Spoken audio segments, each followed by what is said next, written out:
Hang in there, it is! Smylie Kaufman for 61. Wow. I'm Smylie Kaufman, and this is The Smylie Show. Welcome back to The Smylie Show. I'm Charlie Hulme, and I realized that in our last recording of this show, I was slightly erroneous because I thought that was Smiley's last aloha to the Hawaiian Islands. It actually is the case that we're taping this before he flies. So, Smiley, you get a little bit of extra Hawaiian back, sunshine. baby. We are back. Luau style, baby. Mai tais. Cue 'em up. Still in Hawaii. May never leave. would be great, man. Hey, I really enjoyed that really grainy into the last show, looking at your blown out lit window and God, it's so pretty today. That's amazing. Well, so Smiley's still in Hawaii. What we have for you all today is a really fun conversation with the other Smylie, Elvis SMYLIE, the Australian left-handed sensation. How about that? Left-handed golfers, really a hot topic on the show of late. Yeah, happy to obviously have Elvis on. Met him as a junior when he was an amateur playing at the Aussie Open. That's where I met him. So a lot of fun getting to talk to a kid who I feel like I've watched kind of grow up from afar to win that event. It's pretty dang impressive. And now I think we're going to start seeing this kid on top of leaderboards. At least I hope I do, because I love his last name selfishly. But yes, DP World Tour playing in Dubai this week. He won, of course. He earned his tour card and won back in November of 2024 the BMW Australian PGA Championship. And what I think was his first start on the DP World Tour post earning his card. He's actually played great since. He had a T5 at the ISPS Honda Australian Open, a T14 at the Nedbank Golf Challenge in South Africa, and then, of course, is teeing it up at the Hero Dubai Desert Classic this week. We talked to one player in that field earlier this week, David Ford, playing as an amateur, and now Elvis on the DP World Tour. And fun fact in the process, Smylie, as I was searching for Elvis's page, do you know you have a player page on the DP World Tour website? How about that? Huh. What did it say? It's got your 2019 result also at the Australian PGA Championship. Just missed the cut. Just missed the cut. Yeah, you actually didn't play too bad. Yeah. I didn't play bad. It was close. I was 74, hammering it that week. Absolutely bombing it. I was like lifting my heel up and sending it. And just, I that's a shame, because like you're close to it. Would have been nice to see, a little made cut down under. Fun place playing down there. What course did they play that on in 19? Oh gosh, man. They used to play it on the Gold Coast, and I can't remember the name of the golf course. I remember every hole, but do not remember the name. It was okay. Yeah, okay. It wasn't my favorite. It was totally fine. You kind of had to squeeze drivers out there.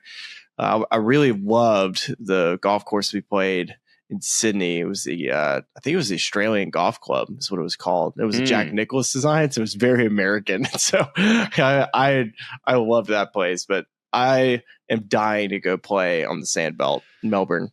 Watching the No Laying Up video, that I think it's Tour Sauce, the name of the franchise, just seeing some of the videos those guys put together down there, it's just, I'm salivating at the prospect of playing down there. I don't know if I could ever watch those videos, because I just would be so angry about wanting to go and play them. So yes. I think I'll just hold off and experience it for the first time, hopefully at some point. Yeah, very, very cool place. So we are going to get to that Elvis SMYLIE conversation here on today's interview, just kind of his take on his first event played in 2025 and a Rolex Series event nonetheless. So super cool for him. We have one big piece of golf news that dropped really earlier or later last week, and we wanted to kind of touch on heading into this week, because it's going to be out of the news cycle very soon. And that is some comments that Eugenio Chacarra made, who is a former, I guess not the first former Live Tour player, but the first guy who didn't leave by virtue of relegation or not getting his contract renewed. The first guy who just decided to walk at the end of his, I guess he did have a contract signed with the Fireballs, and there's probably mutual interest in renewing there, but he decided to not keep playing on the Live Tour. And he made some comments in a number of places, but I think the first place to at Flushing at Golf on Twitter, and I'm going to read a few of those to tee up this conversation. He said, and he's 24 years old now. who he won on LIV in his 5th start on that tour. And he said, I'm thankful for everything LIV has given me. I'm 24 years old. My life is set. I don't know if it'll work out for the best or not, but I know this is what my heart tells me is right. And it works for my motivation to wake up and grind and get better and to say I can be a PGA Tour player one day. I see what it's like to win on the PGA Tour and how your life changes, how you get major access and ranking points. On LIV, nothing changes. There is only money. Doesn't matter if you finish 30th or 1st, only money. I'm not a guy who wants more money. What will change my life is playing in Hawaii and qualifying for the majors, qualifying for the Masters, the Ryder Cup. When I joined LIV, they promised OWGR and majors, but it didn't happen. I trusted them. I was the first young guy, then the others came after I made the decision, but OWGR and majors still hasn't happened. I saw you last year when they pulled the bid. It's frustrating, but I'm excited for the new opportunity to see where my game takes me. I'm a winner, and I was never treated like a winner. On the PGA Tour, Ludwig Oberg has 1 win, and I have 1 win on LIV. He has 1 win on the European Tour, and I have 1 win on the International Series on the Asian Tour. So we have similar careers, but he has way more experience and plays way more big tournaments, but we have the same wins. We perform similar. What tours I can play on, I have 1. Same with him, but he's the number 6 player in the world, and everyone talks about him. But on LIV, I'm the only young guy who's won, and they never talk about me. They always talk about the same guys. He has a variety of other, comments on the topic. He goes on. Maybe we can come back to this about talking about entering the 2nd stage of Q School. They said you can't play. You're banned a year after you played on the LIV Golf Tour. He's got some calls this week. He's trying to figure out on the PGA Tour. But just reflecting on what seems like a little bit of regret, and also, hey, bold comp there, buddy. Shoot your shot. Comparing yourself to Ludwig. I'm glad he's got the competitive fire in him. He thinks that's his comparison. I wish I had like a little tiny violin that I could just play right now for poor, how do you pronounce his name?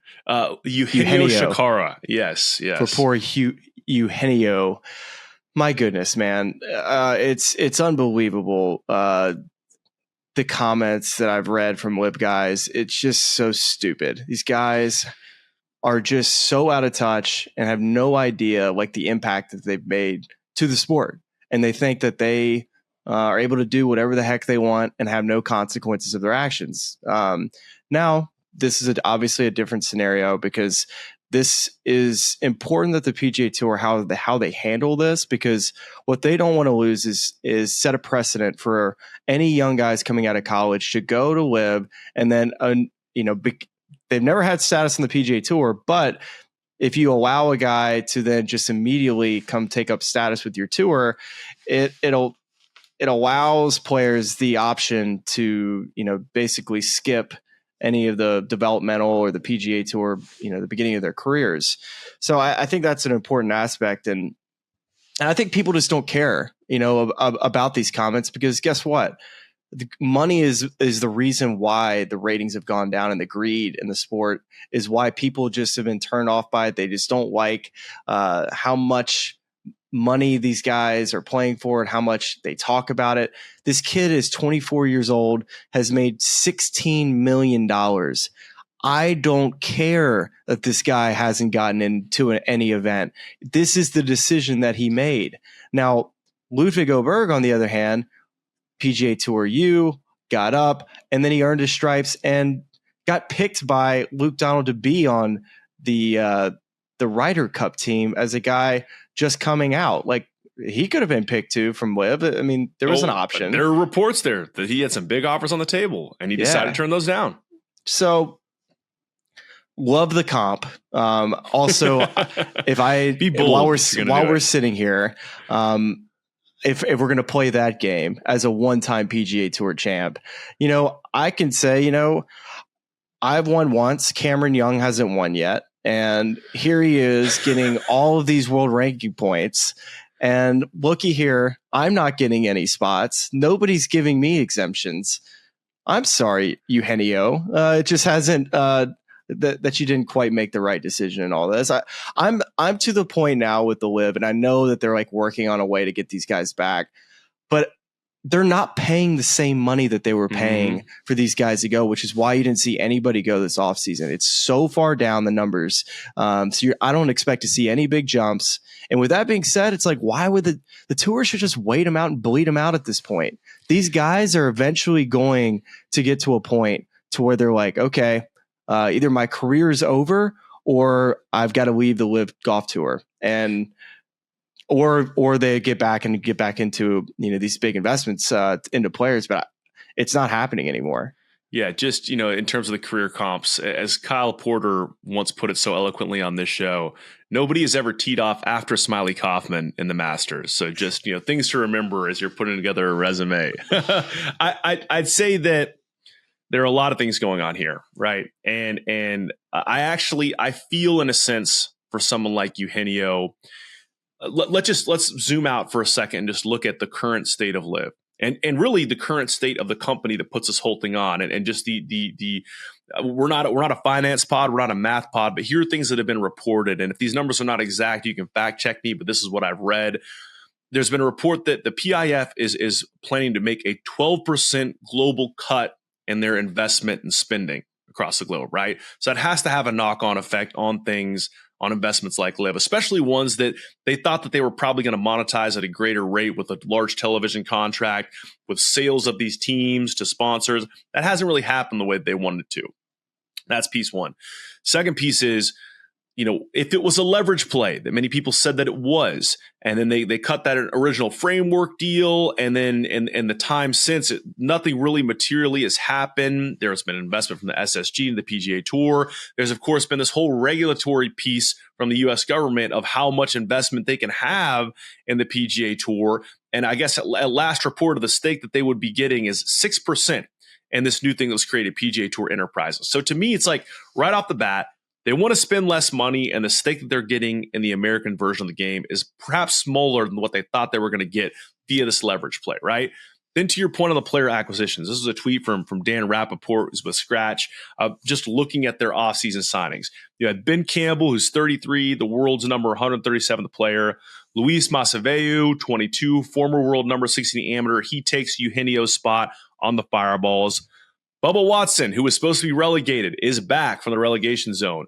Brandon Grace, also supposed to be relegated, is back from the relegation zone. The other one that's been reported is Tom McKibben, who is a protege of sorts to Rory McIlroy, 22-year-old from Northern Ireland, just turned his PGA Tour card through the DP World Tour, but there are rumors around him joining.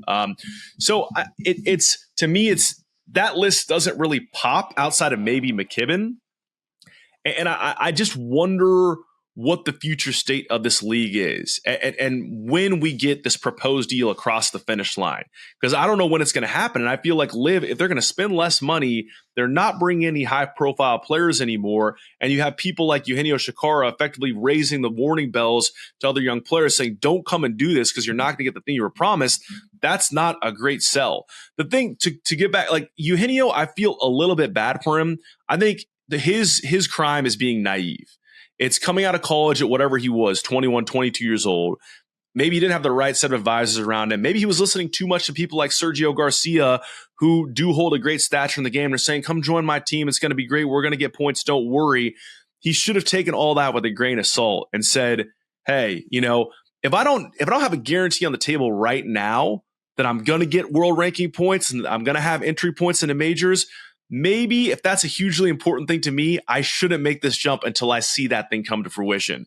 And so now, of course, he's upset 2 years later that all those things didn't happen, but it's kind of your own fault. It's, listen, you took the actions, you got the 16 mil.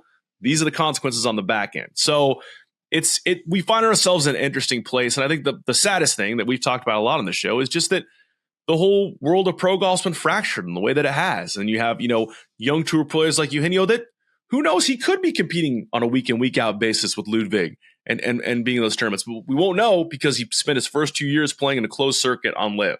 And that's just where it is right now. Yeah. And to the Tom McKibben deal, that was such an exciting, celebratory deal with him and Rory at the end of the event. I believe it was in Dubai last year, where he got his PGA Tour card. Now these heavy rumors that he's going to be going and joining John Rahm's team. And I'm not sure what's the first event on the Live Golf calendar. Like, what time of the year is it? I'll have to look that up right now as you're talking. Is it kind of closer to March or February, like late February? I remember last year was actually it was around the Super Bowl. It's February 6th in Riyadh. Yeah, I remember this last year because we were trying to figure out whether or not Tyrrell Hatton was going to play in the AT&T Pro-Am and then ultimately pulled out. Well, yeah. My thought is on this is like, all right, so a guy who's taking up status for the PGA Tour, let's say he goes and plays 2 or 3 events. Is there, if he goes and joins the LIV, does another player get a card, or they just play a man down from that DP World Tour, the top 10? Like, I'd be pissed off if I was the number 11th guy from the DP World Tour and a guy goes and joins LIV. And then the other side of it too is, let's say he goes and finishes top 5 one of those weeks and takes up a lot of points. Now, are those points going to be, awarded back to that field after he leaves and goes to LIV? That's another aspect too that they need to clean up, because you can't have guys playing on the PGA Tour and then leaving mid-year. That's something that bothers me. Well, that's our most recent LIV check-in. I'm sure there are going to be more updates as we try to hammer this thing out, and hopefully they're nice, optimistic updates that bring the world of golf together. But right now, we are excited about this next interview, because this is a rising star on the DP World Tour, Elvis SMYLIE, another SMYLIE in the mix, and an SMYLIE SMYLIE, which is very exciting. So it's amazing. Briefly here, SMYLIE, anything you're looking forward to hearing in this conversation that you want to just get the audience ready to keep their ears tuned for? Well, I think the coolest part is, talking to a potential, future star in the game at an early age is really cool, to kind of know why a player, decides to turn pro at the age of 17. That's a decision that we really don't see a whole lot in, or at least over in the States. A few players have done it.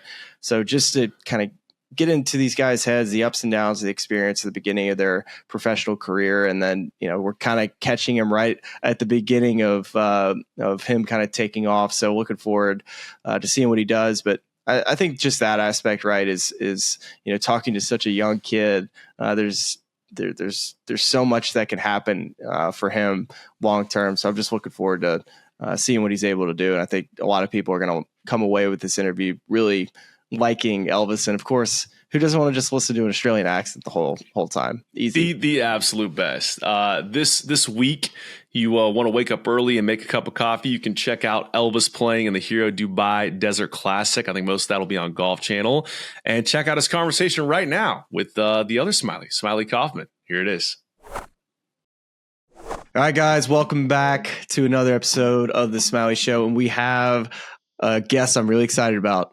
Really, really excited about, because it's my namesake. It's the guy that I hope to see on the television screens for many years to come. Because why? He's got my last name, and he's got a cool first name too. We were talking to Elvis SMYLIE, 22-year-old from Queensland, Australia. Elvis, thank you for joining us. And it's a miracle, an absolute miracle, that we are here at the same time with our time zone issues that we've had on this show. This is fascinating that we both got here at the same time. Yeah, it's great to be on here, SMYLIE. Great to chat to you, mate. Yeah, buddy. All right, so what time is it where you're at now? Where are you? It's 8 o'clock in the morning here in Sydney. I live on the Gold Coast, but I'm down here for Christmas with a lot of family friends, and I got my cup of Joe, a little cup of Joe to start the day. And I got the Seminole mug. What are you rolling with with the mug? The Wimbledon, that runs in the veins, so I thought it's fitting, because you like your tennis as well. So why not? I grew up on some tennis. I definitely did, and but not quite to maybe the extent that you grew up on with tennis, which we might as well get straight into. We just actually had Jessica Corder on the show recently, and her parents have some very rooted tennis background similar to your parents. So why don't you tell us a little bit about your parents and their tennis background? Yeah, so my mum, her name is Liz SMYLIE. She played under maiden name Sayers when she played back in the 80s, and she's a multiple Grand Slam doubles champion, as well as a bronze medalist at, I think it was Seoul. And she's a commentator now, and I think she was 5th in the world in doubles, and she was probably about 20th in singles. So she was pretty good. And then my dad was also a tennis player, so that's how they met. My dad was probably, top 200 tennis player in the world. And my dad actually managed my mum when my dad stopped playing professionally. He got into the sports management side of things. Okay. So that's how they continued their relationship. And I'm actually surprised that they were able to make the the business and personal relationship work. So kudos to them. You see it every now and then with a wife caddying for a player. But yeah, it's difficult to do. So kudos to your parents. But so your dad's last name is Smylie. Do you know the history with your last name, the origin? Because you don't often see Smylie spelled SMYLIE, especially for a last name. A lot of times you see it SMILEY. For me, when I saw your name for the first time, I'm like, yes, this guy will always be a fan of. Yeah, so my great grandfather was born in Ireland. That's all I know. So, and I think that's where it's originated. I've always kind of said that I've had Irish roots, but I thought it was from my mom's side with the last name Malloy. But I think I might just roll with Smylie being from Irish roots, and now I can claim being from Ireland, and can always, go to the Guinness and feel like it's home. Which, by the way, you're 20, you're 22 now, so you're good to drink now. So, yeah. But in Australia, what's the drinking age? Drinking age is 18 here. Well, you're a seasoned vet. Good. Yeah. Well, your first name, Elvis, also unique. Which one do you get asked about more, Elvis or Smylie? I would imagine probably Elvis because of I assume Elvis Presley was related in this. Yeah, my dad is a massive Elvis Presley fan, so that's how I got my first name, and it actually started out as a bit of a joke, which was pretty funny. So the story goes along the lines of whenever my mum, when she was in the hospital with me in labor and stuff, and there was people visiting, everyone would make the joke saying Elvis is in the building. And everyone kept going with it. And my dad's like, look, we could actually name him Elvis. And one thing led to another. And that's on your birth certificate. Yeah. Elvis is my legitimate name. Do you have a middle name, or is it just Elvis Smylie? It's Elvis David. Elvis David Smylie. Yeah. So my first name's Carter, and for whatever reason we decided to go with my middle name Smylie. My brother's middle name is Lucky. His first name's Connor, and so here we are with pretty normal Carter and Connor American names, and we decided to keep it real and roll with the ones that everybody will always remember. I like that. That's great. Well, I've got a quick, as we kind of get out of the name section here, I got to ask you, what is your favorite Elvis Presley song? I mean, you've got to have one, right? Yeah, all right, you put me on the spot. I love Kentucky Rain. I reckon that's a really good song to build off. Good. You got to have an answer, right? Because everybody, if your name is Elvis, you can't be like, I've actually never listened to any of his songs. You got to have a go-to answer there. So I was hoping you had one. Yeah, I got one. It's all good. So in that same, kind of bubble here, we're talking about Elvis, what's your favorite Elvis Presley song?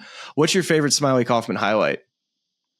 Smylie Kaufman highlight. Okay. I've actually been thinking about this for a while. So I've followed you on socials now for quite some time. And I remember you being on the Baker Boy trip with JT, Jordan, and Ricky. And I remember you doing like the live commentary. I remember it was I think you said like somewhere along the lines of like, it's the Konica Minolta Swing Vision camera, and you were doing it with like a palm tree. That's right. And you're like, Justin's in a little bit of trouble. Oh gosh, man. And then you're like, he's made contact. We were content creators, Elvis, before all these content creators turned into a profession. We were doing it for fun, posting on our Snapchats way before your millennial age, where this is all you consume is this type of content. We were doing it after a couple of beers and having just a good time on the golf course because figured why not. And mate, that was honestly one of the best things I've seen on social media so far. Like watching those highlights on a day-to-day basis, it was so cool. What's even worse is that thinking about just doing some quick math at you being 22 years old, that means you would have been, you'd have been 13 years old. So it makes me kind of feel a little old here, Elvis. Which is okay. It's okay. It's one of the guys I was impersonating too. during all this, the Konica Minolta thing was what I kind of grew up watching with golf coverage with my dad. But one of the commentators who I've become friends with over the years, who I assume that you probably would know just from your time in Australia, would be Ian Baker Finch. And I was always just like, Ian Baker Finch here. Like, that was kind of the commentary. But can you tell me a little bit about, Ian Baker Finch or Wayne Grady? I'd read that also John McEnroe was a friend of your parents. During this process of you trying to decide, are you going to turn pro, or are you going to stay amateur? Just like you're growing up learning, how to potentially be a professional golfer. Did you take advice from any of these guys that you were able to use kind of as you were building your golf skills? Yeah, so we'll start with grades. So Wayne Grady, my family has known the Grady family for a very long time. So going back to before I was born, my parents actually lived on the 12th hole at Bay Hill for 20 years. And wow, at that time, so Grades was living just down the road from them. And then there was Payne and Tracy Stewart. And then there was other golf families that lived in the same, street as my parents. So we've known Grades forever, and Grades actually lives on the Gold Coast now with his wife Lynn and his daughter Sam, and not far away from where we live. So we always go over and catch up with them. And Grades has been super supportive towards me and my golf. Like every time especially winning the PGA, he won that back in, I think it was like 80, 85 maybe. Yeah, it's not great if I get that wrong, but it doesn't matter. he was one of the first guys to text me after I won that, and that was pretty special. So, and then in terms of Finchy as well, like I've known Finchy for quite some time now. He's the chairman of the PGA of Australasia, and obviously coming through the ranks, he's always been a great mentor for me, because growing up as a kid, I would watch him, and the way he putted was just phenomenal. And I hope to be able to replicate the way that he can putt into my game as well. And is the John McEnroe thing, are y'all family friends with John? Yeah. So funny story, my dad and John McEnroe both saw Elvis front row at one of the. It was like during a tournament, and Elvis was playing nearby.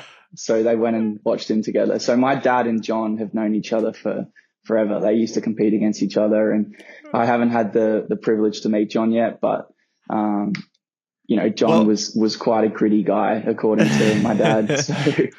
Well, if you ever need to work on your temperament and just controlling your anger or anything, you can always call John. He can give you some good advice when it comes to that.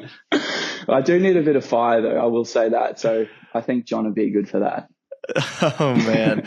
Well, yeah. Elvis, you and I were introduced to each other by your mom, Liz. She came up to me and tapped me on the shoulder at the Australian Open in Sydney. And she said, "Hey, my name is Liz Smylie, actually. And my son, Elvis, who's an amateur playing this week, he'd like to meet and take a picture with you." I'm like, heck yeah. And that was kind of where our friendship started. And so I've kept up with you over the years. And I guess that event was in 2019. And I guess a couple years later is where I saw, this is February in 2021, that you did make the decision to turn professional. So lead me up to that point when you're turning pro at 18 years old. I meet you when you're 16 years old. So talk to me about the years from 16 to 18 years old. What gave you the confidence to make that decision and make the leap and go ahead and turn pro? Yeah, so the year that I played the Australian Open in 2019, I met you. In order for me to have gotten into that field, I won the Australian Junior Championship, which was an exemption. So that was my first time playing like a big event. It was the same year as the President's Cup field was down here as well. So there was a lot of international guys and a lot of really good American guys that came down and played that. So it was a stacked field, and just being in that environment and realizing that this is what I want to do for a career, and meeting you as well was just like an icing on the cake, It was fun.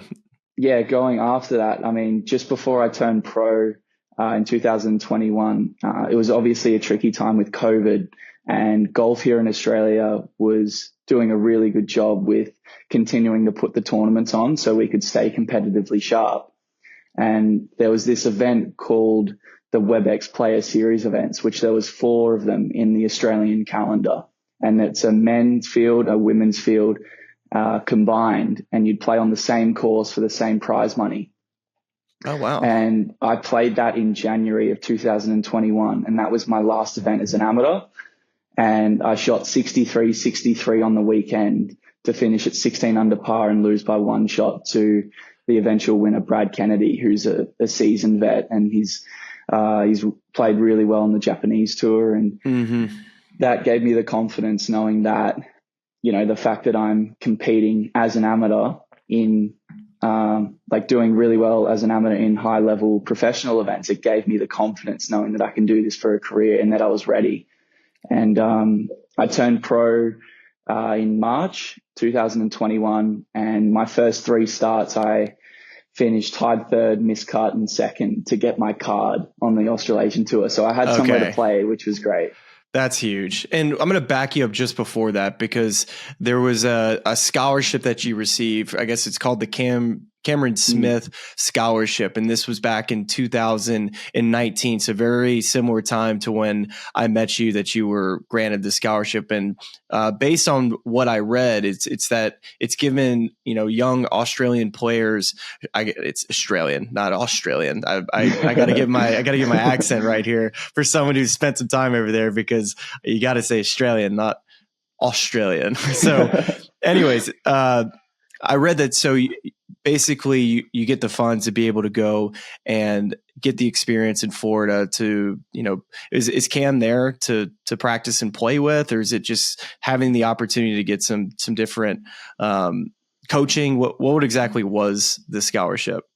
Yeah. So every year Cameron Smith hands out a scholarship to 2 Queenslanders. So the state that I'm from in Australia, to go over and spend a week with him in Jacksonville, Florida, wow. where he was living that's at really the time. cool. That's really cool.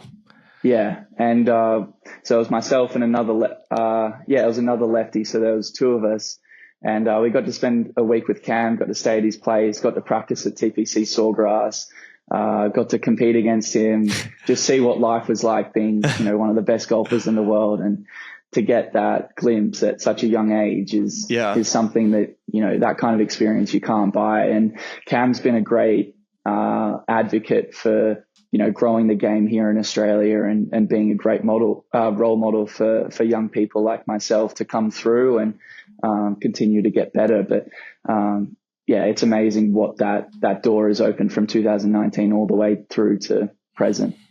Yeah, let me ask you this. So what was your impressions of first TPC Sawgrass, seeing that place for the first time?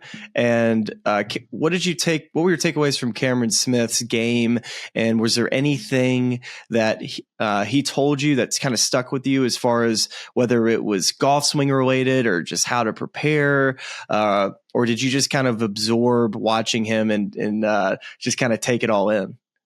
Yeah, I think I definitely visually saw a lot more than perhaps, like, you know, trying to chew his ear off about a lot of stuff. You know, Sawgrass was such an eye opener, going there for the first time and growing up watching the players on TV and actually being there and playing the 17th, the Island Green. We actually all birdied it one of the days, which is really cool. That's sick. But it's such a cool course. There was barely anybody out there the same day that we played it. And yeah, I think from like taking things to take out of the whole week, it was more just seeing up close how he goes about his business. I'd visually learn a lot more than trying to chew his ear off, like I said. But that same week, it was actually Hurricane Dorian that swept through the east coast of Florida. So a couple of those days we were actually in lockdown in his house. So it actually consisted of, you know, like driving on his F1 simulator and having like putting comps and all that. So it wasn't just always outside. Yeah, just hanging out. That's kind of fun too. Although I bet you were, you know, chomping at the bit to get out to TPC Sawgrass and practice and play out there. But still really cool experience. And I imagine that's something that kind of stuck with you, as far as, you know, being in 2019, you're still an amateur and you see professional golfer Cameron Smith, who had all the success in the world at that point, and you're thinking to yourself, man, I want to be just like that one day. So you do make that decision to turn pro, Elvis, and you find a place to play, playing well in those first 3 starts like you talked about. Walk me through the next couple of years until 2024, because based on like what I'm seeing in the order of merit, you found ways to get in contention. You had some good years, but kind of summarize those 2 years for us. Yeah. So from 2022 to, pretty much 2024, I got exemptions to play on the European tour through tournament invitations. And it was great to be, thrown what I would call in the deep end, just seeing what life was like at that level above from the level that I was playing at. And, seeing some of the guys that I've grown up watching. So like, for example, I really did my best at trying to hang around the OWGR twins because I knew that they were a similar age to me and they've had quite a lot of success early. And I wanted to see how they ticked compared to everyone else, like what made them stand out. So for the first couple of years, I was obviously quite observant with the competition around me because I knew that they're out there for a reason. They're all, doing the 1% stuff. They're working hard. They're working smart. And, golf wise for me personally, I struggled. I didn't have a lot of consistent competitive golf in those 2 years. So I was getting a start, maybe like I'd have 2 starts in a row and then I'd have, a couple of weeks off and then I'd go again, and just trying to build any momentum was quite tricky for me. And, unfortunately I didn't actually make a cut that whole first year. I got 6 starts. I didn't make any cut. This on the DP? This on the DP World Tour. Yeah. And this is 2022?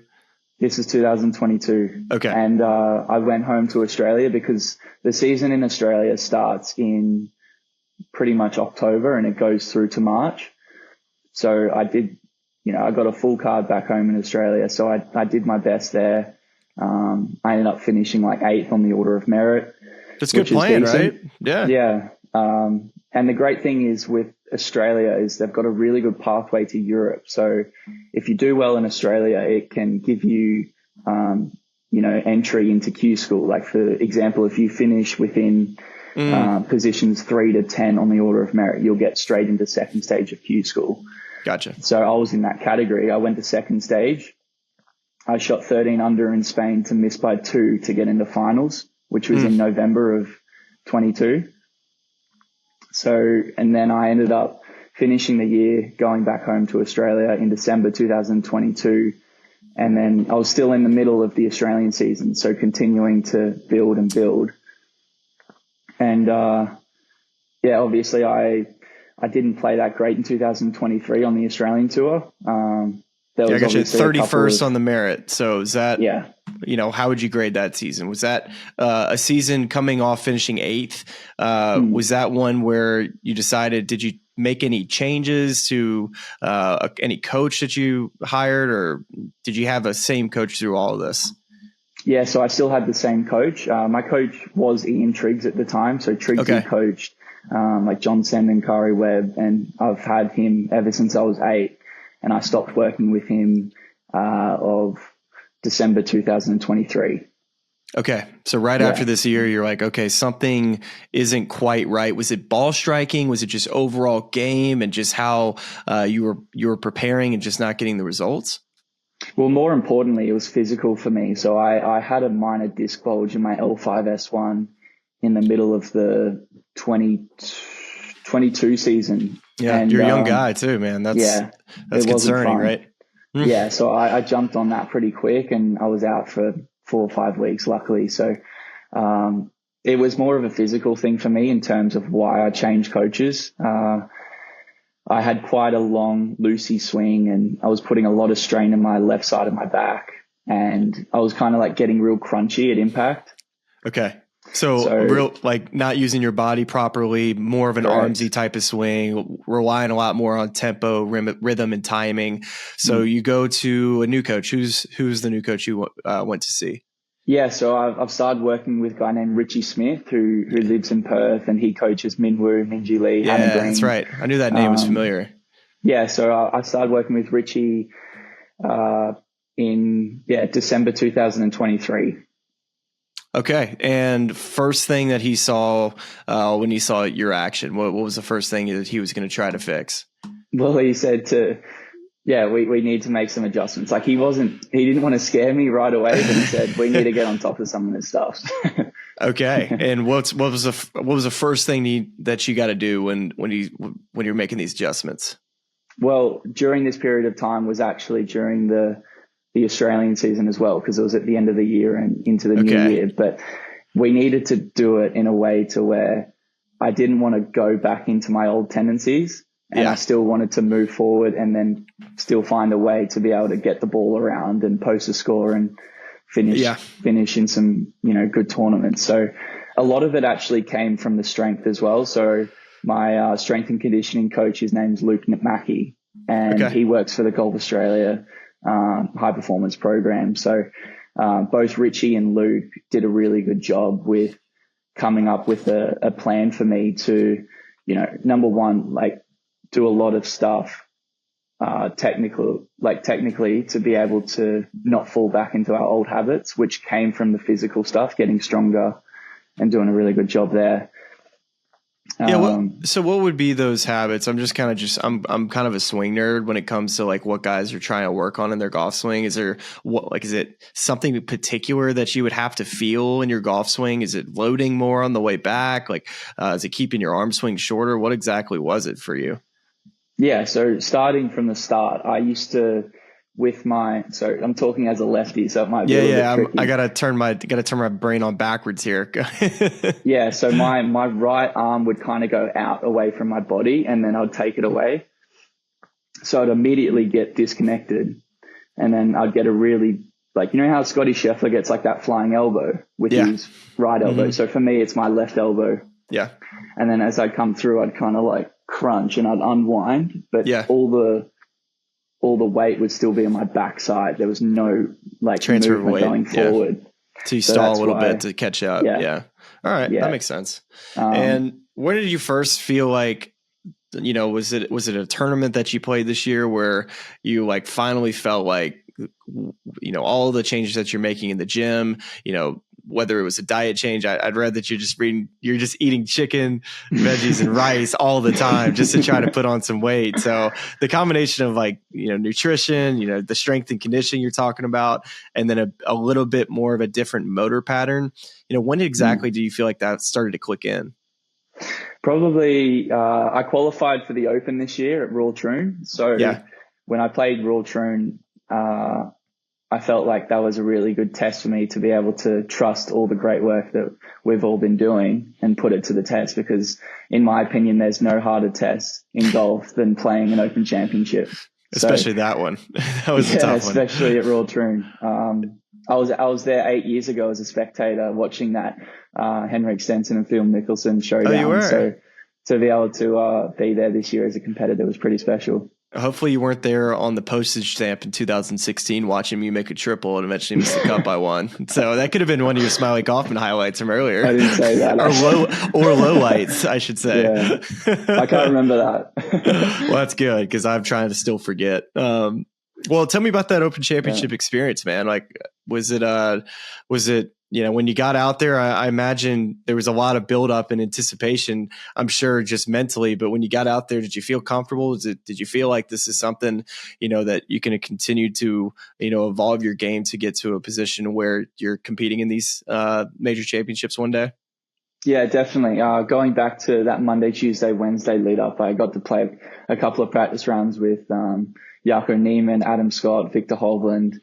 And it was pretty cool just being in their presence and just seeing how they go about their stuff. And especially Adam Scott. He's the best. Someone I've looked up to since I was very little. And, I still remember where I was when I watched that 2013 Masters victory. And I think about his Players Championship that he won at Sawgrass. Like that was like his coming out party. He was young then, but that was, he was wearing the Burberry clothing. He had the kind of the Adam Scott fro at the time. Yeah, I've always been a big fan of his.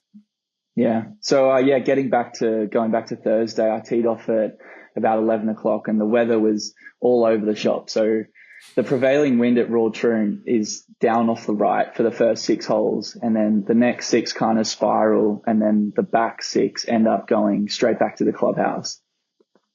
And Monday, Tuesday, Wednesday, the wind was down off the right, prevailing wind. And then as soon as the tournament comes about, the first 6 holes play into off the right. So it immediately goes from the 6 like easiest holes to make your score on to pretty much the 6 hardest holes to kickstart your round. So I think I was, I can't remember exactly, but I wasn't playing amazing. I was kind of hanging in there. There was a couple of holes where I just racked up big numbers on because I just got out of position, and the rough there is absolutely brutal. Oh gosh, it was an epic Open Championship, and actually I was on the call on Thursday and Friday in the booth, like for our later coverage. So on Thursday late in the afternoon, we had your group rolling through, and I was, Steve Sands was sitting next to me, and he was egging me on because every time we would show Elvis SMYLIE, everybody perked up, wanted to, we were just looking for some type of reaction out of me because everybody knows that I'm cheering for Elvis. Yeah. Obviously I was struggling a bit throughout that day, but I remember I finished really well that day. I think I birdied. You did 3 of my last 4, maybe. Yep. We called it all, baby. It was great. Yeah. That was pretty cool because that finishing stretch is no walk in the park. No, definitely not. Well, after that, so let's kind of fast forward to what has been, kind of the coming out party for Elvis SMYLIE, which is the last, 3 months, where October you go and win, and then a month later you win on the DP World Tour. So just talk to me about winning. Was it the Western Australian Open? Is that the event? And then a month later winning the Aussie PGA, which is just like one that I'm sure you've dreamt of winning. Yeah. So, going back to October this year, I knew that, again, like all the great work that I've been doing with my team around me, I knew that it put me in good stead because as each month has gone on this year, I've felt more and more comfortable with how I'm moving. And, I really do feel like I'm making a lot of great progress in that area. So I get to, there was a tournament before the WA Open. It was called the WA PGA, and that was in a place called Kalgoorlie, which was about 2 hours.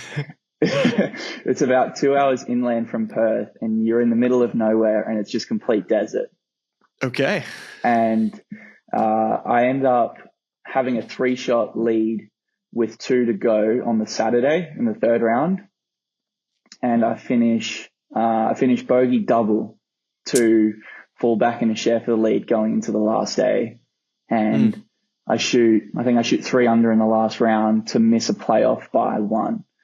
And that was like a bit of a kick in the teeth because I knew that everything was great. My game felt great. I was in a great position on Saturday to continue to, ride that into Sunday, and I just didn't quite get it done. So I went back to Perth, which is like a 2-hour flight from Kalgoorlie. I played the WA Open, which is down at Mandurah, which is on the south side of Perth.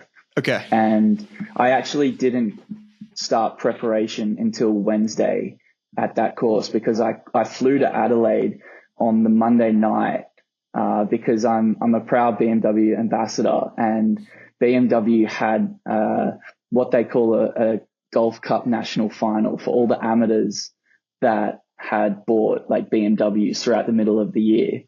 It's like the dealer's way of putting on a tournament for all the customers, right? Yeah. Anyway, so I fly out of Perth, and it's nice because I'm kind of getting away from it a bit and thinking about something else. So I was in Adelaide from Monday night to Tuesday night, and everything was just a quick turnaround, but I was in a different environment. I was socially interacting with all the customers. I wasn't really thinking about the previous week. I got to drink a nice bottle of Penfolds. I quite like my red wine. So Adelaide's like the pinnacle of red wine and Penfolds. Well, that'll make you forget about a finish that you didn't want. So there you go. Exactly. So anyway, flew back to Perth on the Wednesday, and I only got to walk 18 because the Pro-Am was on and I wasn't in the Pro-Am.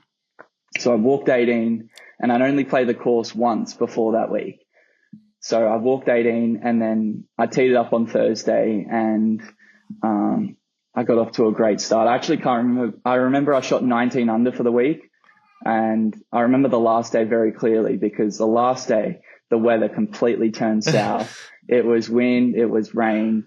The green started to flood. There was multiple rain delays. And anyway, ended up winning in a playoff. And that was amazing to get over the line there. And it's like I always believed that I could win. I just never knew when when the time would come. Yeah, no, that's coming off a week where you put yourself in contention, don't get it done. Next week you're able to flush it out with some good wine in Adelaide. You have a great week. You win in a playoff, and now we go to the Aussie PGA. Which was that your next start, or did you have something in between there? I had about 4 Australian events or 5 Australian events in between that I continued to play. Okay, so you just kept playing golf and you show up to the Aussie PGA. Tell me about that week. I know it was a rain shortened week, but still plenty of stars there. Cameron Smith, Mark Leishman, a couple guys that beating those guys any week in Australia. I'm sure you're just like, okay, I played some great golf, but you went on to win the event. Just tell me about how cool it was. Not only to get the win, and that would be was Queensland, would that be considered your hometown win? Yeah, 100%.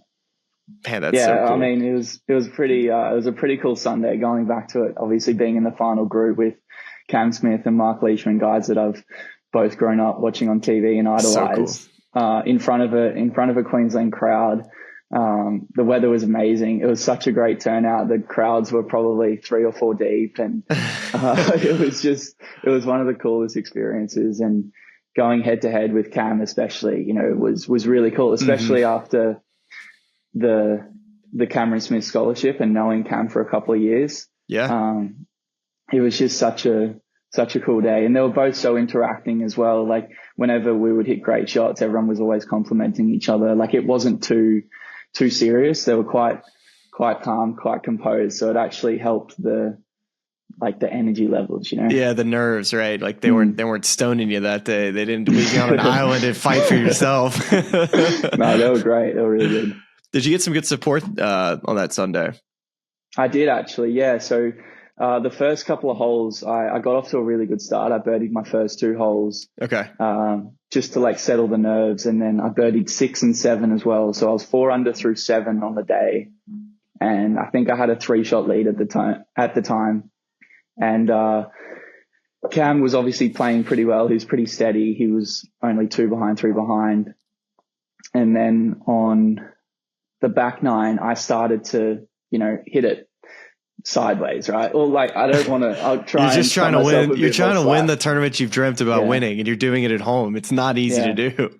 No, there's a lot of people that actually have said in news articles and stuff. There's a tale of 2 nines. He played like Hogan on the front 9 and played like Seve on the back, and that's exactly how I feel like I can sum it up, because the back 9 I made 6 from 6 up and down, so I was missing greens left, right, and center. And my short game was world class. It was so good. And I looking back, I'm far out. That was actually pretty good. I surprised myself, some of the shots that I was hitting. Because around Royal Queensland, you have to get quite creative. There's a lot of undulation, a lot of slope. Yeah. And, there's a couple of times where I was bump and running like a 3-wood. And, it's just a shot that I feel really comfortable with. And, it was just such a cool back 9, because I had to grind every single shot out, and it was just exhausting, but we found a way. Yeah, nobody really knows how difficult it is to win, especially something that you want to win very badly. And then playing against guys who, yes, Cameron Smith and Mark Leishman want to win, but they've done it before. They've got plenty of money in the bank account. They have a place to play. And not to say that you don't, but winning this event sets you up so nicely for the rest of your career, because now you're set up. It was a DP World Tour event. Or co-sanctioned, I should say. Is that correct? Yeah. So where now you have full DP World Tour status, and I assume an exempt category that gets you into most of their best top events. Is that safe to say? I'm not sure exactly how the exempt status works with the DP World Tour. Yeah, correct. So I get full status for 2 years on the European tour. So I get pretty much every event that I want to play, which is cool. So, all the Rolex Series events, we'll expect to see your name in those. Yeah, I'll be there. So I'll kick things off in Dubai. And how about that, man? There. Come on, let's just talk about this, right? Like you make the decision at an early age to turn professional. Did you have any doubts along the way to before winning at the Aussie PGA? Did you have doubts like, am I ever going to make it? Did I turn pro too early? Was I ready? Did those thoughts ever enter your mind? Yeah, I mean, obviously, I think turning pro at 18 is pretty young, and I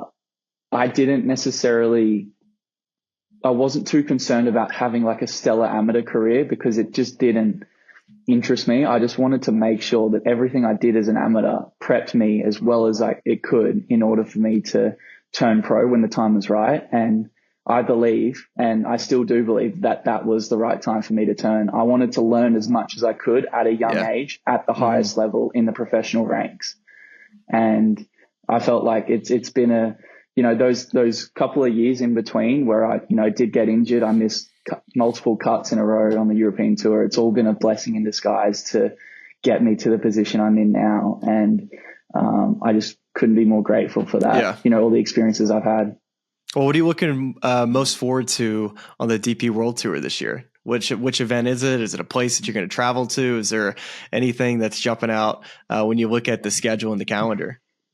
Yeah, I mean, number one is obviously the players that I'm going to be able to compete against, especially that first week in Dubai. I know it's going to be a star-studded field, and it's just going to be great to rub shoulders with those kind of guys. And then the places I'll get to travel to, I mean, I've always loved Wentworth. I've always loved watching it on TV. Mm-hmm. So to be able to go there, like the home of the DP World Tour, like where all the castles are, like I just think it's the coolest thing ever. So yeah, Wentworth will be cool. And then the Italian Open's in Tuscany this year. Oh, sorry, in the 2025 season. So you can find a good bottle of wine there too. Yeah. Yeah. But yeah, I mean, the list will go on. So I just can't wait for it all to start. And I mean, I can't imagine that the PGA Tour was even on your brain, earlier this year. But now the DP World Tour gives 10 cards to members who aren't already exempt onto the PGA Tour. Is that something that you now can have your mind wander to, is potentially playing on the PGA Tour one day? Definitely, that's my goal. Yeah, to finish top 10 on the Race to Dubai standings and earn a PGA Tour card. There you go. I mean, this was great, Elvis. I got to wake up, drink a cup of coffee with you. It's currently 3:40 p.m. here. I drink coffee to try to get a little bit of energy late in the day to, get that jolt that's needed as a dad, just to kind of get you through to bedtime. But for you, you're just getting your day started in Australia, and we're very thankful for your time. We're so pumped to watch you this year in 2025. We're going to see you a lot at these DP World Tour events, even the co-sanctioned PGA Tour events. We'll see you. So, Elvis, love seeing you on the board, and we'll always be cheering for you. Thanks, Smylie. Thanks for having me on the show. All right. Thank you, Mr. Smylie. Thank you. See you, buddy. Thanks, man. Have a good one. I listened to this podcast. It's really cool. And all of our local fans and subscribers, but make sure you like and subscribe. It's cool to see what you guys are doing. I know golf fans appreciate it, but we do too, so please keep it up. For all the good people at YouTube, like and subscribe. You guys have some good takes, so I'm happy to come on and shoot the